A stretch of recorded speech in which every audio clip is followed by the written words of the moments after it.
Hey Keto Clan, welcome back.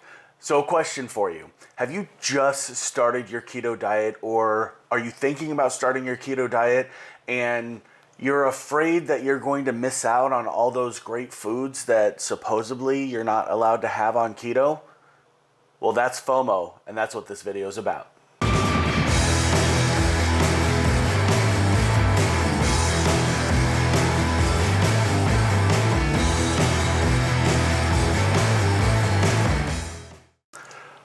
Welcome back, Keto Clan. So this video is all about making sure you don't feel like you're missing out on anything. It doesn't matter what event it is, whether it's a karaoke party, a wedding, a birthday, or if it's just breakfast, lunch, or dinner. I'm going to show you the tools, the tips, the tricks to make sure that you don't feel like you're missing out. So let's get started. Let's jump right into breakfast. So breakfast is actually a pretty easy meal on keto.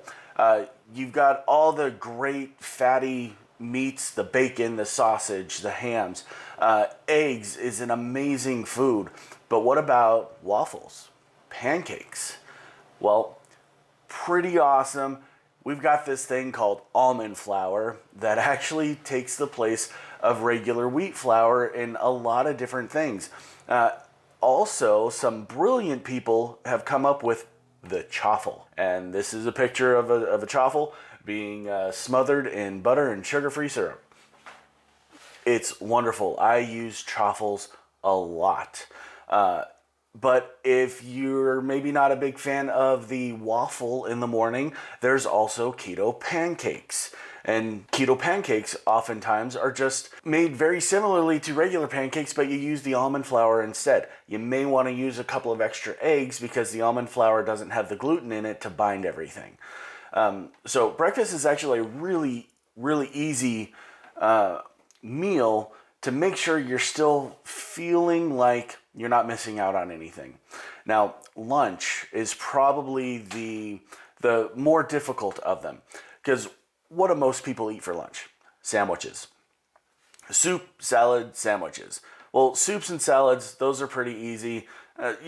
Make sure you don't get a couple of different ingredients, but you're still getting a salad. You're still getting soup. But the sandwich, it's hard to find a sandwich. And that's actually where the chaffle comes in again.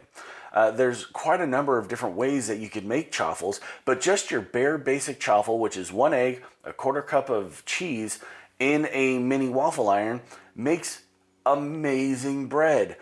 Here's a picture of a sandwich that I have actually made. This is a sandwich that I ate, and it was absolutely wonderful. It made me feel like I was eating just a regular lunch sandwich. Real quick, I do want to take a second. If you're enjoying this video, if you like what you're hearing, make sure you hit the like and the subscribe button so you can get notified every time I post a new video. It does happen once a week.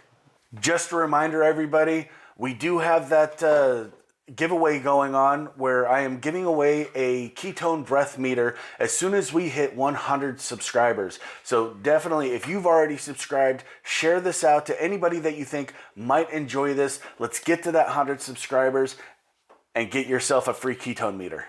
Dinner's one of those things that has such a wide variety that it's very easy to stay within keto eating dinner. You stick with steak, salads, non-breaded meats, pork, chicken.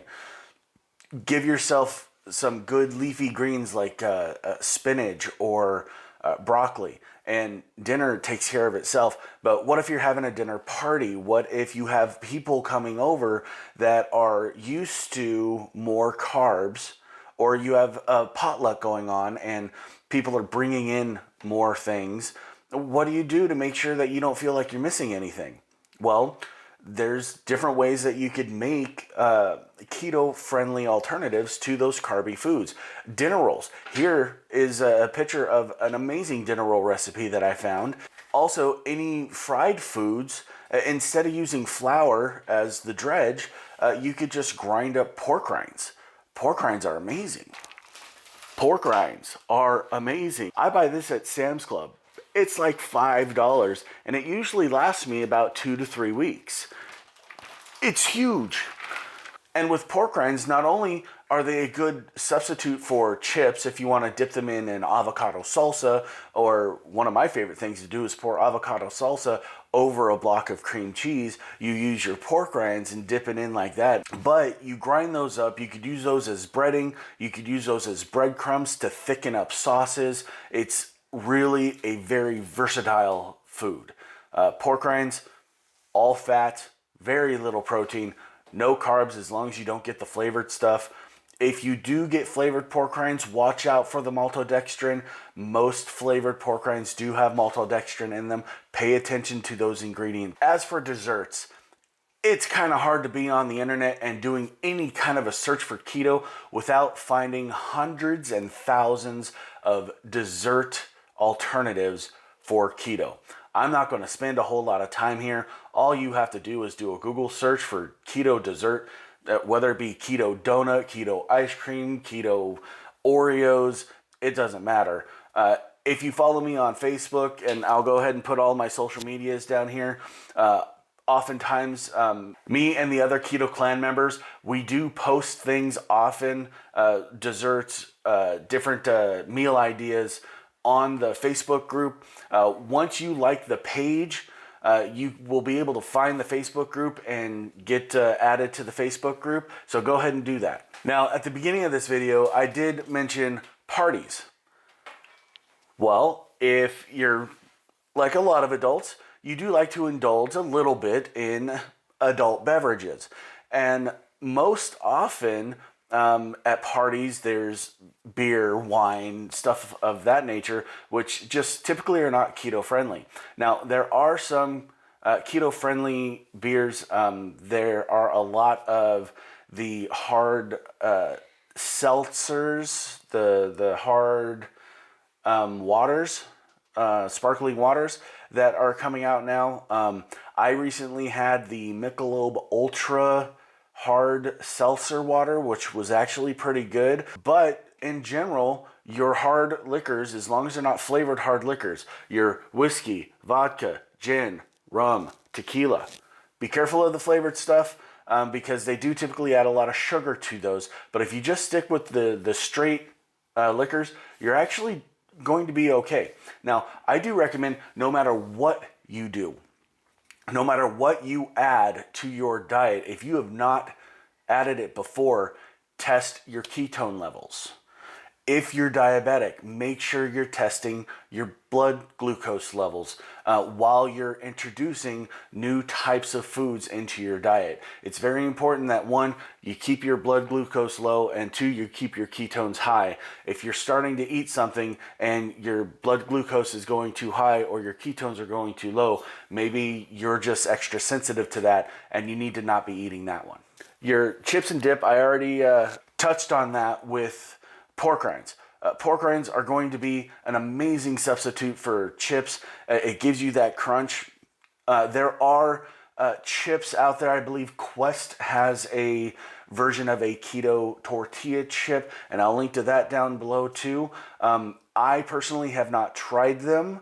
I enjoy pork rinds so much that I really don't feel the need to. I know a bag of Quest for, I believe, under 2 ounces is about the same price as that big old bottle of pork rinds that I showed you. So just cost-wise, I don't see a reason to not use the pork rinds. When you're at a party, there's always that vegetable tray. Just stay away from the carrots and the tomatoes, and you're good. Anything else on that veggie tray, have at it, and dip big old gobs of that ranch dressing. You're good. It'll be all right. Another thing that a lot of people have a hard time with is going out to eat. When you go to a restaurant, when you're gathered with your friends and you're going to IHOP, you're going to the steakhouse, you're going to whatever restaurant it might be, how do you sit and order when you're looking at the menu and all you see is sandwiches or breaded, deep fried deliciousness, but very, very full of carbs? I actually want to do a video solely dedicated to this, but we are going to touch on this right now. Any sandwich, almost any sandwich, can be made into a keto sandwich by just having them wrap it in lettuce instead of using the bread. Hamburgers, get them lettuce wrapped. There's also just ordering an omelet if the restaurant that you're at has breakfast served all day. Omelets are amazing, keto-friendly, high-fat, low-carb, medium protein foods. Order the steak. Order the steak. When they ask you what sides do you want, pick broccoli. I go to Outback Steakhouse. I get their ribeye steak. I have them add extra butter to it. And that meal comes with 2 sides. The 2 sides I pick, both of them, broccoli, covered in cheese. And that is a great meal. Another thing that you could look at is the salads. Get a chef salad or a Cobb salad and just ask them to not put the tomatoes on or not put the carrots in there, okay? Pay attention to what they add and just ask them not to put it in there. And then you get the whole rest of the experience, okay? And if they say that it's pre-mixed, okay, just spend a little bit of time taking the stuff out. Or if you've been keto for a while and you know that you could handle the little shredded carrots in one salad, just go ahead and do it. Just monitor yourself afterwards. Check your ketones an hour and a half, 2 hours, 3 hours afterwards, just to make sure that everything is still on track. I'm going to link down in the description of a pretty amazing book that I found. It's called Keto for Carb Lovers. It's got a lot of the alternatives for the real carby foods. Also, I'm going to link to my personal video showing a keto pizza. Pizza is my most favorite food in the world. So, of course, I had to figure out how to make pizza and stay within my lifestyle. If you have any comments, if you have any questions, pop them down here in the comments. Again, like, subscribe. I love you guys. Until next time, keto on.